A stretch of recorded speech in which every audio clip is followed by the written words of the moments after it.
My name is Tabitha Polenz, and RAW is Real Authentic Women talking about topics that help to elevate other people. And I'm really excited about the panel that we have on here today. I saw Akia speak actually at Higley Construction. Anna Dodson had set up an event there.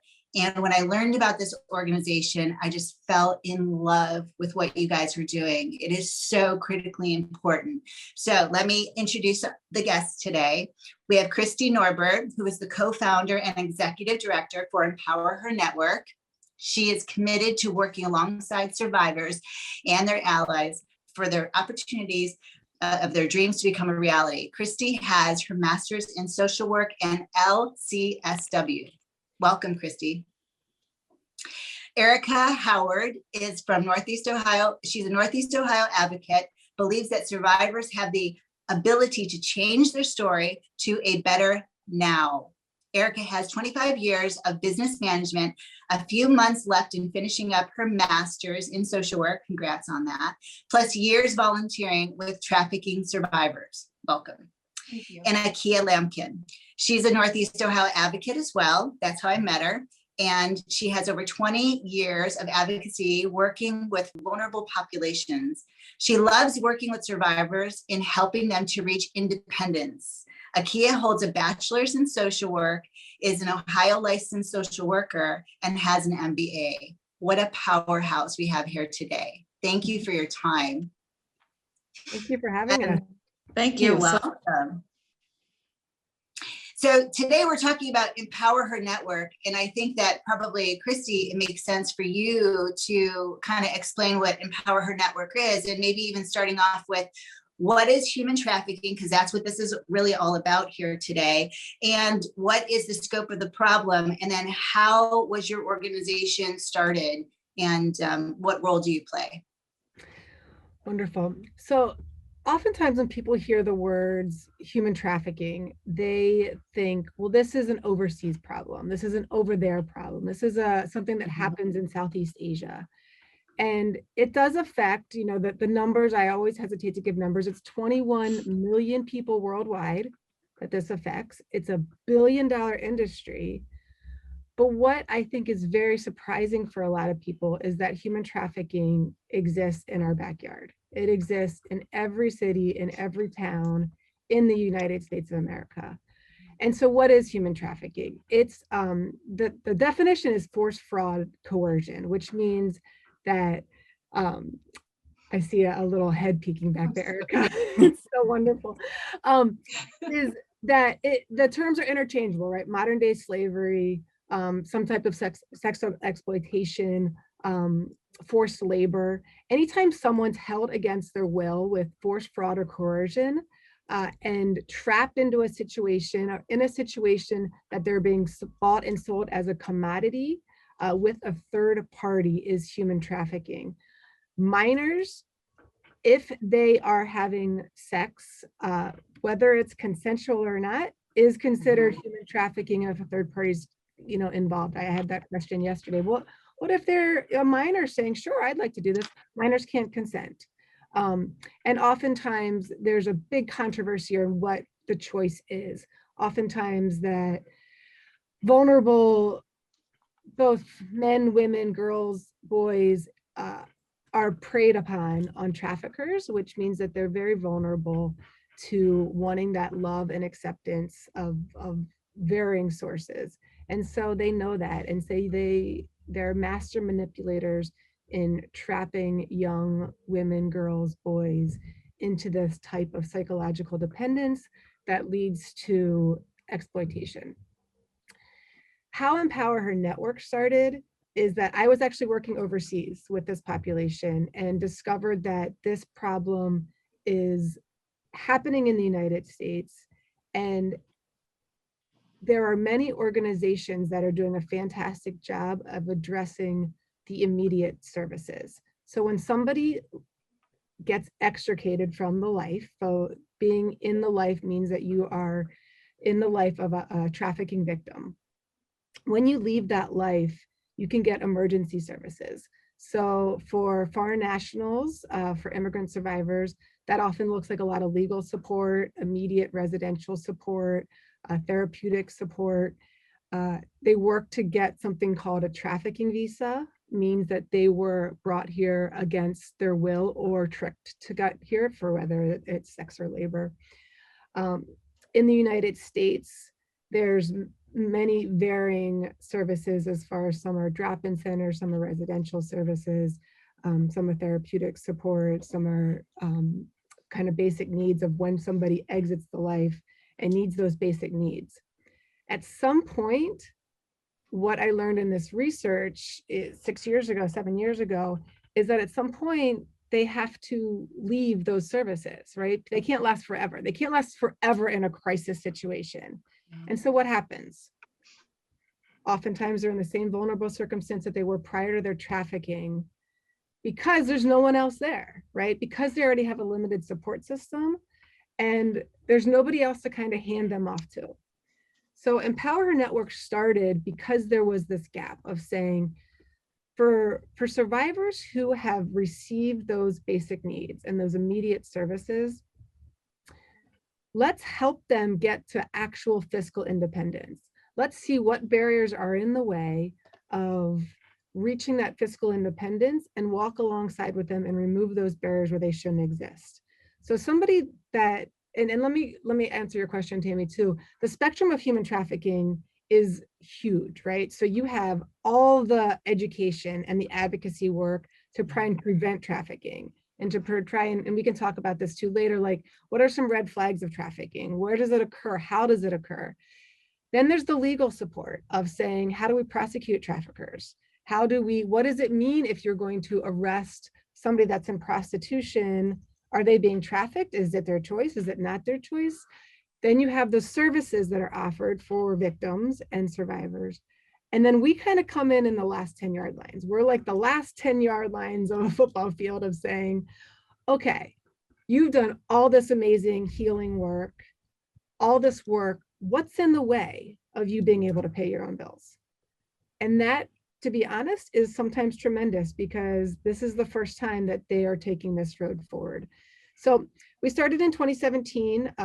We launched nationally. We actually started in New York and then have grown nationally, where we get nominations from those providers, from those partners that are providing those services, for survivors who are really ready for this next level of support. We call it graduated services, but who have the ambition, the motivation, the drive, need the support, need the guidance, need the advocacy, need the mentorship, sometimes need the finances to be able to move from a safe house to their first apartment, to be able to hold down 2 minimum wage jobs and attend a vocational school at night while taking care of their 2 children. To be able to say, actually, I don't know what a 401k is, and I don't know how to advocate myself for the next level promotion. So we work with people for 12 to 18 months to reach what their goals are, and we remove those barriers in the way. We didn't know that in 2017 we would take off as fast as we did, but so many people are at this really hopeful crossroads of saying, my gosh, if I could just catch a break in this situation, I've got it. And these people know I got it too. And to have somebody believe in you and walk alongside with you has been transformational. You have brought up so many questions in my mind. It sounds really important what you're doing. I have to say that when I saw your group speak at Higley, I was thoroughly impressed with what you guys were doing. I was also shocked that this is not some remote program in some third world country. It is literally happening here in Cleveland, Ohio. And that to me was kind of shocking. And I think that there are types of sex trafficking that we kind of are aware out there, like prostitution, right? You hear about those districts, but you don't think twice about it. And one of the things that really stood out to me when your rep spoke was that you're not just a brick and mortar saying that, hey, we're here if you need us, here's our number, hotline number, and stop in and, we'd be happy to help you. You literally have people going out in the field, risking their lives, talking to these women, men, children, whoever they might be, youths, right? And putting themselves in dangers because they're pimps, right? Which, that's kind of like a 70s, 80s movie that you think like, oh, a pimp, but no, there are people out there, these traffickers, and they're not nice people. They're violent, and they will go after whomever in order to keep their commodity, as you put it, which is so sad to think about. And so that to me was amazing. And the other thing that you brought up were the layers, and you've kind of touched upon that a little bit, but maybe if you can touch upon it a little bit more, maybe the local problem, and then the layers of what you guys do in more depth. Some of the things that kind of stood out to me was that a lot of times these victims are made to be the predators, or made to be the doing illegal things and criminals, right? So then they end up with criminal records. And then that's one of the things where you're kind of talking about, like, it prevents them, whether it's either survival, not, being imported from a different country as a commodity, right? And then used, and then not having visas or any sort of identification or any means of taking care of themselves, not being able to get a job. They're stuck in that position, or they end up in the criminal system, and then they get in and out of jail, and they end up back in that situation. So again, if maybe you guys could talk about like the layers of how you help people and how much of a problem it is here locally.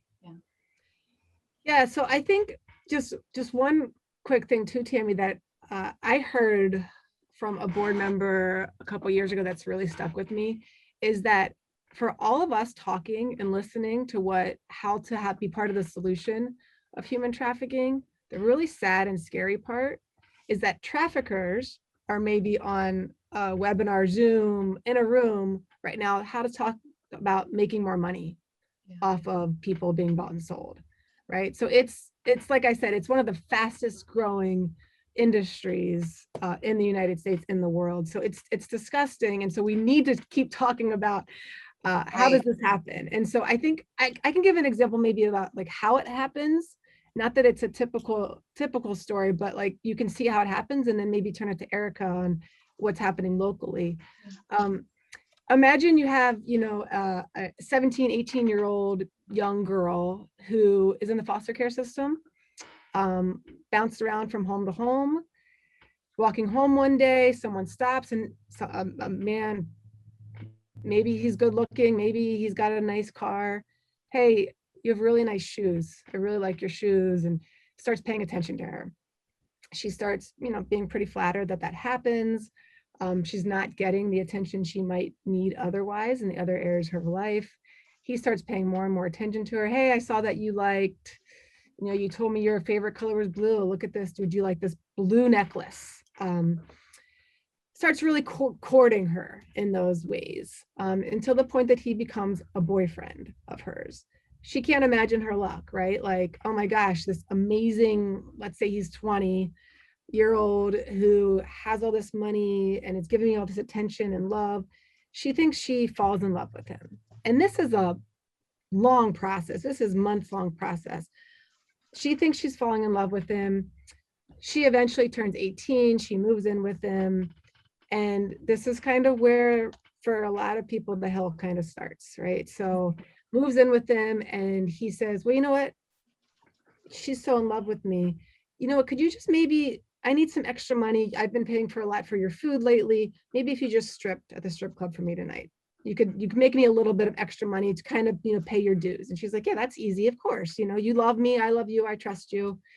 And next thing you know, he possibly could have her addicted to some type of drugs. Like you said, Tammy, performing some type of illegal activity. Then he has people coming in and having sex with her, or performing sexual acts, exploitation. And it's to a point that, many people in the life, victims in the life, feel like they don't have a choice to leave. So at that point, she's stuck. She feels like she might still be in love with him. And he can then use that, not only her possibly addiction to drugs, but hey, if you tell anyone what's happening, I'm going to hurt your sister, the only one that you love. Mm-hmm. And there's no reason for her not to think that would happen. So you can see how like the cycle can continue. And it's not just like an 18 or 17-year-old child. This is, people can be trafficked for 10, 20 years in their life. You know, one of the first people I met in Empowering Up was trafficked for 20 years and didn't have access to any of her papers. So didn't even know, like 911, there's a different 911 for her, right? Like she didn't know who to call because she didn't have any paperwork that said she was here to be able to do anything but what she was doing. And she was worried if she would ever tell anybody, even if she could speak the language, would they send her back? And where would she go back to of 20 years? So like I said, it's really, really layered. You can actually, when you start thinking about every story involved, you can start seeing how it can happen. Yeah. And then you can start seeing how it's something that's not talked about because it's so uncomfortable. But and Ericka, I think you could probably talk about like exactly like in Cleveland, like where it happens, how it happens. Yeah, I mean, it is the same. It is, you know, the same. It's not far off. There's a video out, and I wish I could remember exactly, where there's two pimps, or just pimps talking. They're interviewing them, and they're like, "Okay, how do you find your girls?" And he's like, "It's as easy as giving somebody a compliment. If I give a girl a compliment and she, you know, responds with confidence, I don't got a shot. If I give a girl a compliment and I see any hesitation or any vulnerability, I got her." So really, like we think the vulnerabilities are, it's not poverty, it's not, you know, it's not all these things we think. It's truly, one, you're a woman, female, and confidence. Like those are our vulnerabilities. Yes. And we know that self-esteem and that security and that attachment, that those bonds and those things that happen in any ethnic, you know, ethnic backgrounds or economic backgrounds, like those things are the variables in human nature of like, where are our vulnerabilities and our human attachments and getting what we need as children and all that space. So that's really where it starts, and that's where the vulnerabilities are.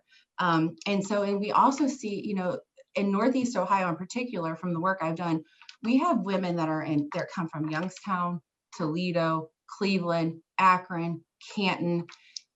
Like the surrounding area is where it is because they're also trafficked in the different locations and travel through, and just the highways and the ways Ohio is set up, it allows for that transport very easily. And then we do have poverty in Akron and Cleveland that's way above the nation, which then leads to the further vulnerabilities of risks and exploitation. And then you have, you know, the addictions that's taking place. And what a lot of people don't realize, that people who suffer from addiction, you know, upwards 80% of them were sexually abused as children. So we have all these vulnerabilities in this space that make it really easy to prey on people. And so I always talk to people when it comes to like the barriers and what people see and the complexities of trauma and trauma bonds and getting attached to people. Like, it's coping mechanisms. They start off as your boyfriend, your friend. It's not uncommon for other girls to recruit other girls, you know, that they have to do that. Other girls are then told, okay, you go recruit girls, and then you're betrayed by your girlfriends, you know, you're 13, 14, you don't know what's happening to you. And then you think you have a boyfriend, and then that exploitation starts. And so these trauma bonds develop, and you're trying to cope with what's happening to you. And so a lot of times you'll hear people say things like, why don't they just fill in the blank, get a job, leave, right? Like Akia's like, yep, like why don't they just do, why don't they just? And anytime we say, why don't they just, I think as human beings, we need to kind of step back and go, okay, let's look at the bigger picture here. Yep. Right. Like, absolutely. I don't care what it is, right? Why don't they just? Okay. And what I always try to liken it to with people is that if I took any one of us and I took us to a foreign country, took you blindfolded, like imagine if you will, you're taken to a foreign country, you're blindfolded, you're dropped off, you don't know the language, you don't know the norms, you don't know how to get a job, you have no money, no ID, literally nothing, just you in a blindfold in a foreign country. And I say, good luck. I want you to get a job. I want you to get an education. I want you to raise your children, and I want you to do all those things. That is literally what it's like for our women coming out of the life. That is what it's like for them. So they come out of the life, and then you're dealing with addiction. And here's the other thing too, I want to talk about too, especially Cleveland, Akron, Northeast Ohio, we see addiction is rampant. Yes. That is just a coping method for all the abuse that has taken place since they were children. So a lot of times at this point, women are addicted, and then sometimes literally the drug, then after they've been trafficked for a long time, they do hit a certain age, and then a lot of times the drug is now their pimp, because that's the only place that they're at. And so you'll have people go, well, they're doing it, well, they're selling themselves willingly for drugs. No, nobody's ever really willingly doing that. There is a history, I would guarantee you, with almost every woman at some point, there was an introduction, a trafficker in that space that got her where she is now. So that's one of the big things we see. So then you're trying to come out of the life and get sober. On top of trying to get sober, then you're trying to get your children back, or whatever those complexities are, and rebuild a family.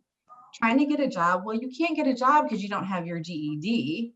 Or if you do get a job, you can't pass a background check because you've done criminal activity, because you had to do it for your trafficker. And a lot of times too, a lot of the crimes that we see aren't related to the trafficking. It's petty theft, car theft, trafficking violation, like literally traffic violations, speeding tickets, anything like that. Those are kind of the violations we see. So then they have $700, $800, $900 court costs upwards, plus convictions. And then you're making $9 an hour trying to raise kids, right? And then even when you go into trying to go to school or build your education, the cognitive processing that trauma affects, like you can't even begin to touch on that. So trauma affects memory, learning. A lot of these women have been beaten, brutalized. So then you actually have traumatic brain injury. So then you have, I mean, there are so many complexities to what they're trying to come through. And it can seem daunting, but there's hope. And so that's where we come in then, and that's what it looks like in Northeast Ohio. And that's where we come in to start saying, okay, what do we do to remove these barriers one by one? Because at this point, you look at all that and it's really easy to go, this is hopeless. Like, how am I going to do this? I'm looking at all these things I have to do. And then I have to also deal with all this stuff, one that was done to me, and then all this stuff I also contributed to in that life. And so that's kind of what we see right now. What I wanted to add to that is that what I like to see is that what Empower Her Network does so well is it empowers the women and men that we serve to rewrite the script, their script. They are empowered to pick up that pen or that pencil and literally flip it over and erase everything that has ever happened to them figuratively.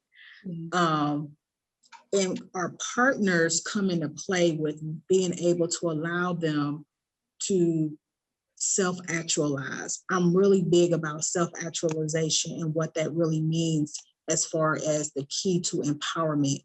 You're coming from individuals who have not had the opportunity to really take a stand in their own self-determination. Everything has been determined for them. And so when you get these vulnerable individuals and give them the power of the pen to write their own script and to rewrite their own narrative, how empowering is that? But it's also very, very scary because of the mental anguish that they have suffered at the hands of the individuals who perpetuated their weaknesses for so long. And a lot of times, these individuals who traffic them are picking up where others have left off in their childhood, right? And so this is not new at all. This is compounded upon compounded. This is like, and as Ericka would know, compounded interest, right? In a very negative way. And so it's allowing them to say, oh my goodness, you mean to tell me I can make this decision of where I want to go to school at? Yes, you can. I can make a decision about where I want to work. But the other side of that is hearing some of the stories about these women who only think that, oh, I've never been trafficked. I did that to get drugs. And if they told me I could go out there or to get alcohol, and if they told me, if the person I was getting the drugs from told me I had to do certain things to them or for them in order to get that, that was just me doing what I needed to do to survive. And I'm thinking to myself, that's trafficking, dear. It was against her own will. And so having them come to that realization is empowering, because as I tell the women that I have worked with, you can't conquer what you won't confess. And so giving them that raw reality of, yes, this is what that is. Okay, and so now that we have acknowledged what it is, let's make a plan to articulate how we're going to dispel some of those myths that you have in your own head about what it is. And what can we do to help you, empower you to overcome some of those things? And it's telling them it's not going to go away. To overcome doesn't mean you forget everything. What overcoming means is that you're setting realistic boundaries and goals for yourself that are attainable and achievable, so that those things become less and less your foundation, and you're building a new foundation that will help you accomplish those new goals that you have set for yourself when you decided to pick up the pen and write your own narrative. And here in Northeast Ohio, a lot of the women, because of the areas they come from, because of that history of drug or alcohol addiction, because that's all people choose to see, they're often forgotten. Yeah. As far as the trafficking is concerned. They're not considered traffic victims, they're considered drug addicts, they're considered runaways. We've had countless stories in the news about those individuals that people have just simply wrote off because they only saw one side of their story. And so allowing them the opportunity to share their story and to rewrite their story is empowering in and of itself. And so that's what I really, really love about working with Empower Her Network, their opportunity to giving women the opportunity to empower themselves, and us going along for the ride to watch and cheer them on as they accomplish all these things they set out to do when they were younger, prior to trafficking. That sounds so empowering. I think that one of the things that I kind of have picked up from what you guys are saying, and I'm very aware of the psychology just from my own trauma experience of growing up, but you're right, there's layers of trauma here, lots and lots and lots of layers. So it's not like one thing. It's not just neglect, there's abuse, and then there's psychological brainwashing going on. And these women get to a point of learned helplessness where they probably want to get out of that situation for many years. And then once you're there for so long, and maybe you've been beaten so many times, you just eventually stop trying. And that's part of it. You guys have to, one of the things that you mentioned during our discussions is that, before you even can get to the point of re-empowering these women and helping them to understand that they've literally been victims in this situation. They're not necessarily making these decisions on their own, and they've been coerced in making these decisions, that there are some disruptors. This is part of this disruption process. And there are some exit ramps that you guys have to provide for them. Can you guys dive into that? And then I'd love to get back to this whole empowering concept. You said, so the exit ramps is what you were asking about, what those exit ramps look like? You have mentioned exit ramps and, other ways that you stop the cycle. So a couple of ways that we really focus in on with Empower Her Network is financial empowerment, educational empowerment. Those are two of the ones that we focus on a lot. And financial empowerment can mean a lot of different things to a lot of different people. It just depends. Whether it be just helping them secure their first employment for the first time ever in their life, so that they can actually see some sustainability, helping them start their own business, encouraging them to go back to school, whether it be for a GED, a skilled trade, an associate's degree, a 4-year degree, master's degree, because it goes all the way through. It's that piece of educational attainment. Also, helping them secure just housing, being able to live independently, on their own, and working with them on setting realistic goals, helping them with budgeting and financial management, what that looks like. Because again, you're talking about individuals come from a place where everything was done for them. Every decision that they encountered was made for them on their behalf, and they had no say in it. And so giving them back that little piece and giving them that exit ramp off to be able to encourage them and motivate them in some of those key areas. I know I'm missing a couple, you guys. So no, I think you're great. You're doing great, Akia. You got it, girl. But I think when you can financially empower someone to be financially stable, financially independent, that's the first exit ramp.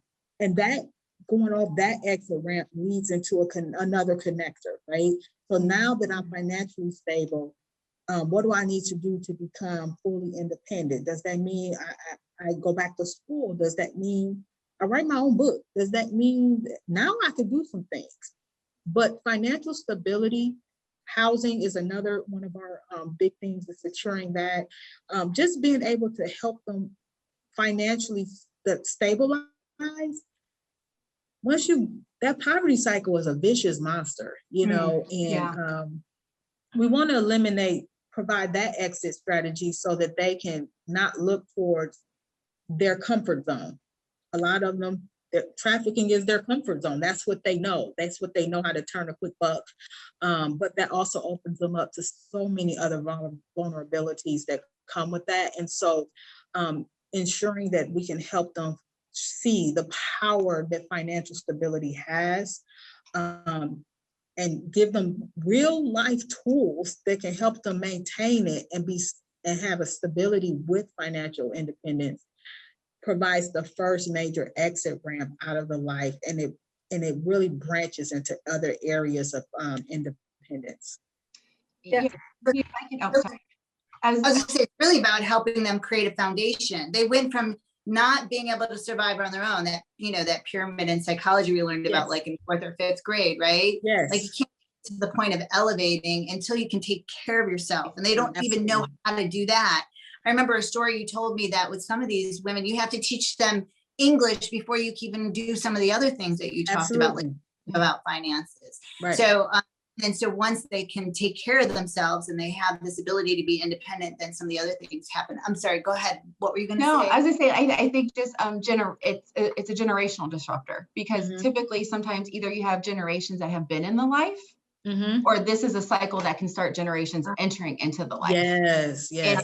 It's truly not just about one person in this. It's truly a generational disruptor where, you know, mom was in the life, so daughter gets introduced at 11 years old, and then her daughter gets introduced at 11 years old. So either we're disrupting a generational cycle or preventing one from happening. Yes. Many of these women have children. And the thing is, the way Empower Her Network does it is all the money that we receive goes directly to the care of a survivor. So where we're putting, you know, a good portion into one life, the return is far greater than just sometimes sprinkling it around. So we don't have a lot of overhead and layers of bureaucracy and middle management. It's like, you know, us advocates and our women and disrupting that cycle. And then the return, like one on their lives, on their generations, and then on the community. It's an off ramp for everybody that extends far beyond just what we're doing. And a lot of times our women that go through Empower Her Network, they are going back and multiplying in other areas as well, and really changing and disrupting other and getting off ramps for other women and their families and their community. So it's so much bigger than just this little space. Yes. I would say too, is the language that you use too, Tammy, is exactly what we use. We say we want to be disruptors at every level, both personally, but systematically. You know, if we look at like the systems disruption of this, what Ericka's just talking about, that's huge. We use exit ramps all the time.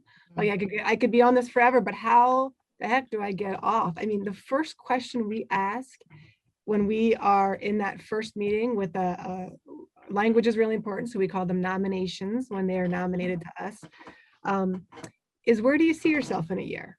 Yeah. Where do you see yourself in 2 years? What's your goal for 5 years? And there are many people that haven't been asked that. And they're like, I don't know, I was just hoping to get enough diapers for the end of the week. And we're like, but no, but really think about it. And they're like, well, you can see like their body language change, and you can see them be like, well, actually, I would love to be an esthetician, but I don't know how to do that. I can't pay for it. I can't have time for it.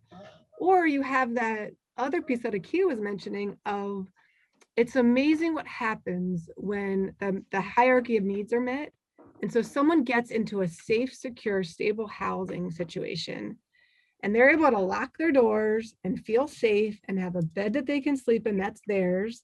All of a sudden, that self-actualization piece, they're able to say like, I've always wanted to go to culinary school. I've had this dream. I've worked in a bakery for 4 years. Now I'm actually able to see myself do that because I have a safe place to stay. So the layers are so important, and the disruption is just crucial to everything that we do. Yeah, I have a nominee that I'm currently working with, and she was just sharing with me how she'll get really interested into a craft or an idea, and she buys all this stuff, and she wants to start businesses. So there's all these things where she's put like all into, but she had never, like, she doesn't follow through with it, and she couldn't figure out why. And just through us talking, we just kind of realized, like, it was easier for her to not get started than to be disappointed again, than to get to a point and be disappointed again. And so now she's starting out, and now to the point where, like, she's willing to now move forward and not be afraid of being disappointed, or that there's, you know, that she can actually hope for something and that it will happen and that it can come to pass. And she doesn't have to, you know, the disappointment fear is still there, but she doesn't have to be afraid not to kind of hope again. And that's that community support. That's, you know, why Veda's Living was created and why we're doing these videos today. We're trying to support, be there for other women and men and whomever, but to provide resources and education information. But you guys are holding hands and walking people through it.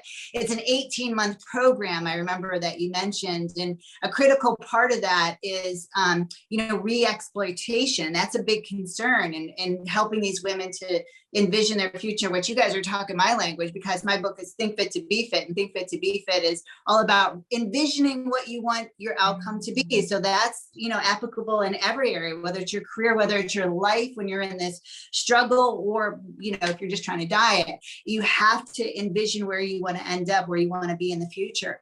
But but part of what they also have to learn is good boundaries. And geez, I have to work on good boundaries myself. So to be in this exploited position in the first place, where you've been brainwashed over a period of time, maybe from a very young age, you don't feel like you have other people there. How do you guys deal with, you know, helping to develop boundaries and the real threat of re-exploitation?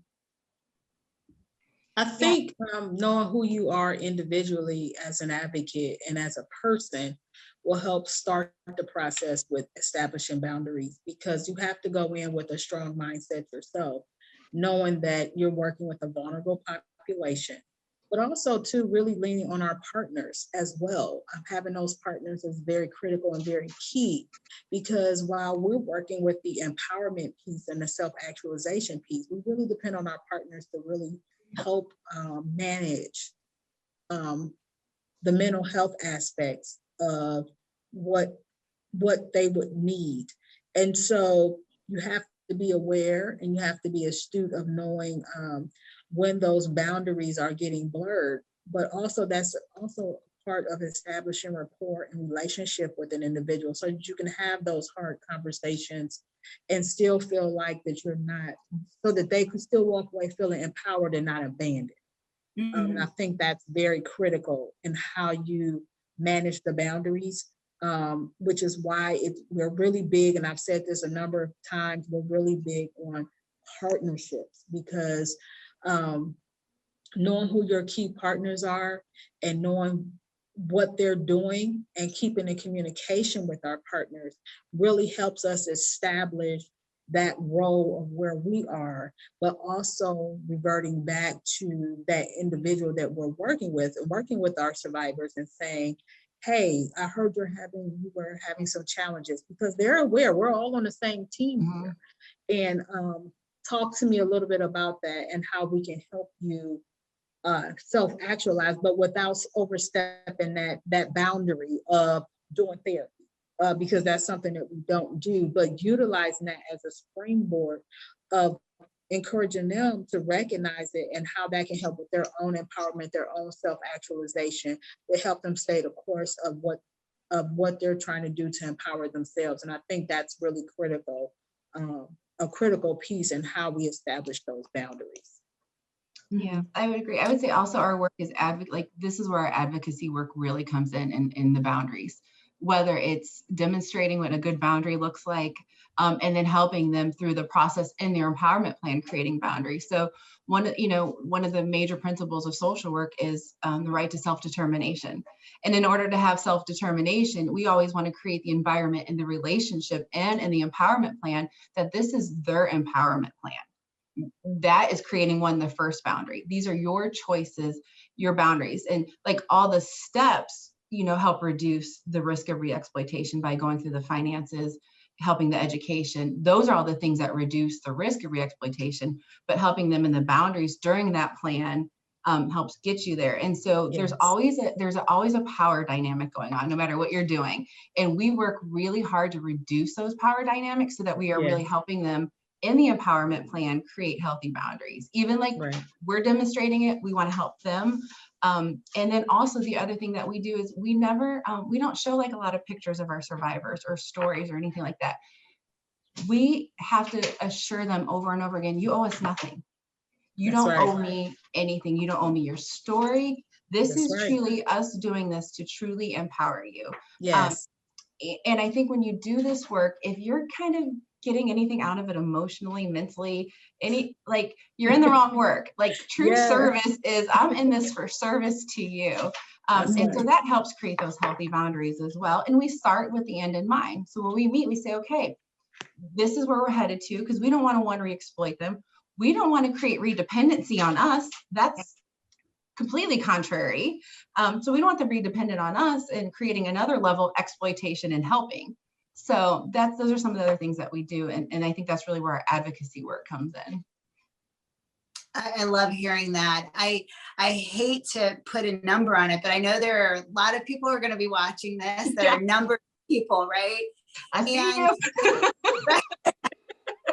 So everyone wants to know about your successes. Like, okay, you guys are doing all this truly amazing stuff. There's multiple layers to it. You guys are putting yourselves out in the field, but how do we know it works? What are the metrics? Tell us, how many people you've helped or however you're measuring this. I think that's important to know that your efforts are truly successful. I can answer that. So we are right now, we have over 100, I think it's 104 active, what we call empowerment plans right now across the country, meaning 104 survivors, mostly identify as women, but not everybody, are on active empowerment plans. We have 70 alumni of Empower Her Network, which means 70 people have moved to a place of fiscal independence and are completely independent, do not need any help fiscally from anybody else after Empower Her Network. That's amazing, right? So 70 people in 4.5 years. The way we measure it is we measure it a number of ways. The first question we measure is salary. Thanks, Akia, and we appreciate your time. Thank you for squeezing us in today. Oh, thank you so much for having me. This has been awesome. Love you, ladies. Take care. Love you too. Bye. Bye. So we say, okay, when you come to Empower Her Network, what's your starting salary? When they leave Empower Her Network, we measure that. So we know that it's about a $9,000 increase between the time they start Empower Her Network, between the time they finish Empower Her Network. That varies by region to region. It decreased a little bit due to the pandemic. A lot changed in the pandemic. So I imagine that number will continue to get up. And that's almost just the beginning of their journey, right? So that's like saying, okay, now they have a cosmetology degree. They're just getting started. They're making $10,000 more by just getting started. Imagine what's going to happen in 5 years. So that's one thing we measure. We also measure housing stability. So we make sure, when if they're not in a stable house in the beginning of Empower Her Network, 100% that finish are, and we track our alumni to make sure that those two pieces, as far as financial stability and housing stability, stays the same. During the program, we measure things like self-esteem, efficiency, empowerment, trust. I meant self-sufficiency, not efficiency. Maybe efficiency too, with all the work Ericka does. Some of that with our finances. But we ask, we worked with a researcher to develop our questions, And then we worked with Morgan Stanley on how to weight the questions. So we asked them the same questions in the beginning, in the middle, at the end, to see if their answers change. So a question like, who do you trust? Or what are you worried about? Where are your anxieties? What barriers are in your way?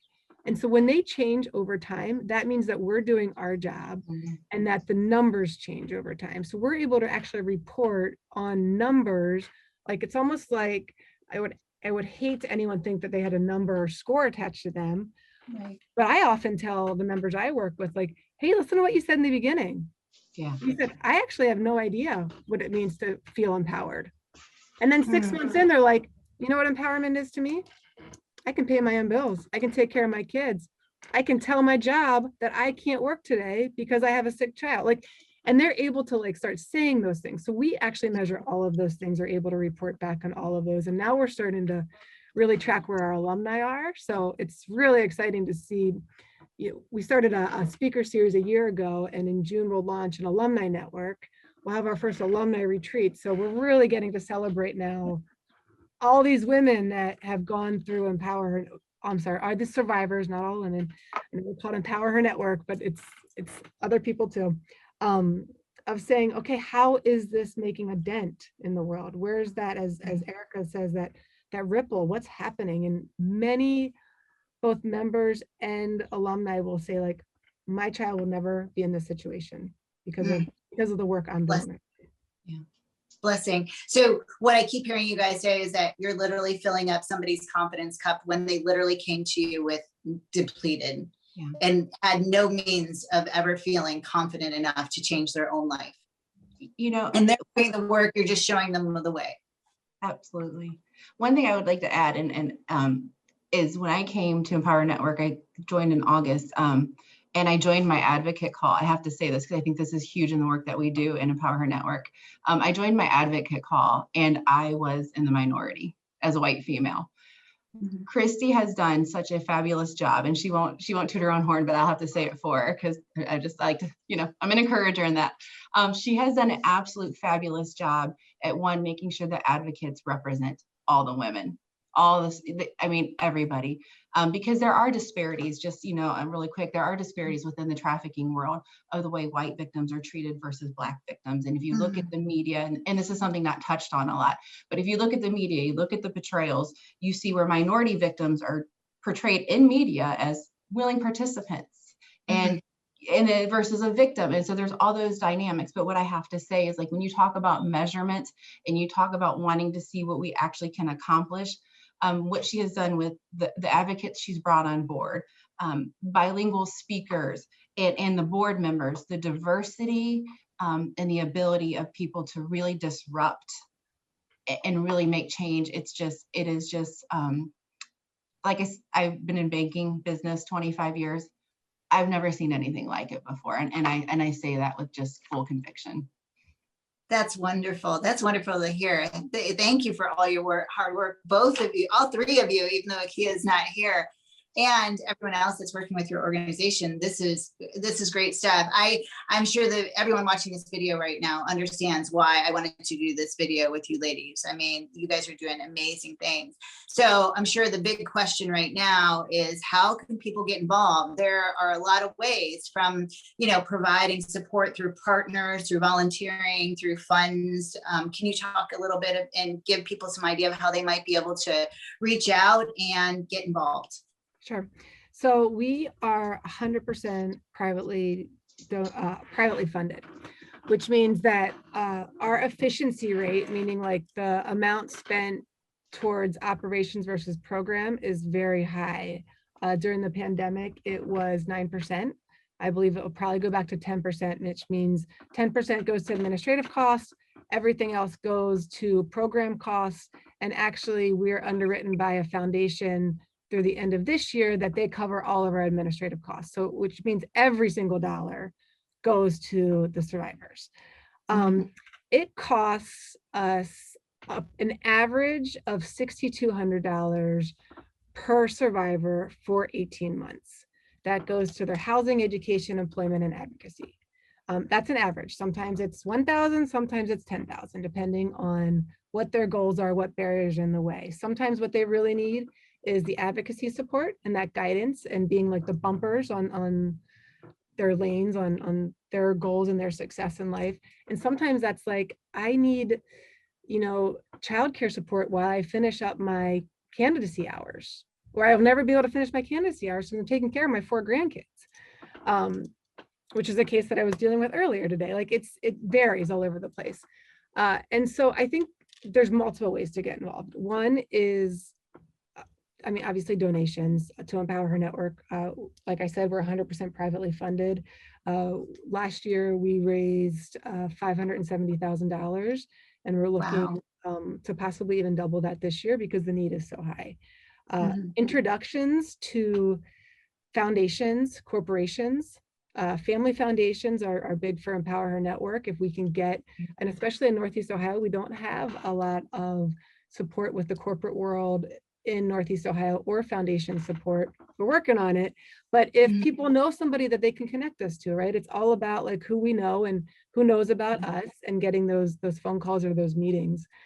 I think partnerships not only are partnerships, and we talk about partnerships, it's many levels of partners. It's the partners that provide the nominations to us, but it's also employment partners. So it's sometimes smaller businesses, sometimes bigger, but in Northeast Ohio that said, you know what, I would love to employ Empower Her Network alumni. How do I get to do that? And so we have some partnerships that we work with in different locations. We have a couple national ones, but people that would be interested in saying, let's talk to your HR department on how to have those conversations about, yeah, there's a gap in my resume. How do we go through that? I think in addition, awareness about who Empower Her Network is, about what human trafficking is, to be able to lean into the conversation, to be able to have the conversation instead of, I always joke with my husband, I'm like, we don't go to parties anymore, since there's a pandemic. Not that we did before either, I had 3 children, but like someone says, what do you do? And I said, I work with human trafficking survivors. It's like, it stops the conversation, right? So yeah. Wouldn't it be great if people would say, yeah, they're like, oh, I need to go. They're like, want something more fun? I'm starving. But wouldn't it be great if like we could change the narrative of saying like, well, if the human trafficking word's really hard for people and it's super heavy, how do we make people understand more that it's vulnerabilities that are existing that we have the opportunities to change, and we have the opportunities to be part of something and part of the solution, and to be able to, like, I like to call it like leaning into the conversation. And so that piece of it, I always want to encourage people, like, no, don't unhear it. Don't say, oh my gosh, that was a really hard podcast I listened to, I'm going to forget it now. Like, no, talk to somebody else about it. Because I think that's where the change happens, and that's when people get involved. So I think volunteers for Empower Her Network and for any nonprofit, we've been so fortunate to have all of our marketing, all of our website, all of our accounting, all of our content management and database system, all done pro bono volunteers who said, I have this area of expertise. I'm a subject matter expert in accounting. I can offer those services for you. So we're always looking for volunteers who can offer their expertise to Empower Her Network and social media, like anything we put them to use. So I'd say if anybody's interested in what's called the movement, the anti-trafficking movement, and in the work in Northeast Ohio, what we're doing with Empower Her Network, because we're expanding there too, we're always available for that conversation. We accept donations, we accept stocks where we have that ability. With all the capital gains changes, we can accept stocks, which help out with a lot of situations. And then I think just, I think continued collaboration in every single layer of Empower Her Network. So my email is always available. I'm sure Ericka and Akia's email is too. I'm all over the website too. I guess I'll just keep that as we grow.